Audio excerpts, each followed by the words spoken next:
विषयों पर तो कई बार इतने इंटरेस्टिंग सवाल पूछते हैं। जैसे एक व्यक्ति ने मुझे बताया था, तो हमने मॉक इंटरव्यू में से खूब सवाल पूछे।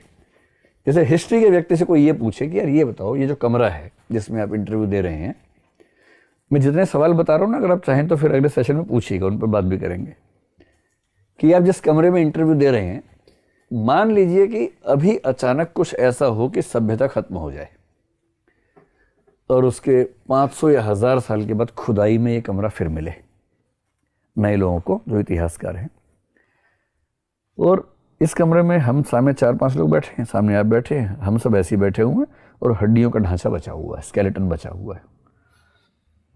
अब आपको ये बताना है, अब जैसे किसने हाथ में अंगूठी पहनी है तो स्केलेटन के हाथ की उंगली में अंगूठी भी बनी हुई है, चश्मा भी बना हुआ है उसके चेहरे पे, है ना, ईयर रिंग्स भी हैं, लेकिन बाकी ढांचा बचा हुआ है। और ये जो फर्नीचर वर्नीचर सब कुछ है वो सब देख लीजिए, ध्यान से देख लीजिए। अब ये बताओ कि मान लो 1000 साल बाद खुदाई हो, एक्सकेवेशन हो, और आप खुद ही उसको लीड कर रहे हैं, एज्यूम कर लीजिए फिर पैदा हुए हैं, तो इस कमरे की खुदाई से एक इतिहासकार के रूप में क्या 5 निष्कर्ष निकालना चाहेंगे, ये बताइए।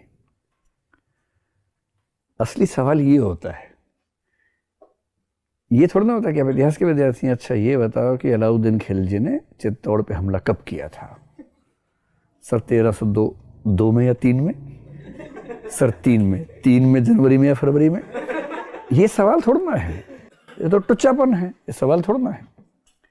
अगर उसको पता है कि जनवरी था कि फरवरी था, इससे क्या फर्क पड़ा सिविल सेवाओं भारत में। लेकिन अगर कोई इस तरह के सवाल में सोच के जवाब दे पा रहा है, तो गारंटी है कि आपने एक समझदार व्यक्ति को चुना है, और वो समझदार व्यक्ति जहां भी काम करेगा अच्छा काम करेगा, क्योंकि समझदारी ही चाहिए। अल्टीमेटली दुनिया में किसी भी काम को करने के लिए समझदारी, कॉमन सेंस, क्रिएटिविटी, ये सब चाहिए होता है। नॉलेज तो आई जाती है किसी भी काम को करते करते। तो अगर आप ऐसे प्रश्नों के उत्तर दे पा रहे हैं तो आप मान के चलिए कि कोई आपको रोक नहीं पाएगा। सोच पा रहे हैं इसका उत्तर? हिस्ट्री के लोग सोच के देखें, और किसी भी विषय के, मनोविज्ञान के लोग भी सोच सकते हैं कि मनोविज्ञान, समाजशास्त्र के लोग भी सोच सकते हैं कि इसी में समाजशास्त्री क्या निष्कर्ष निकालेगा।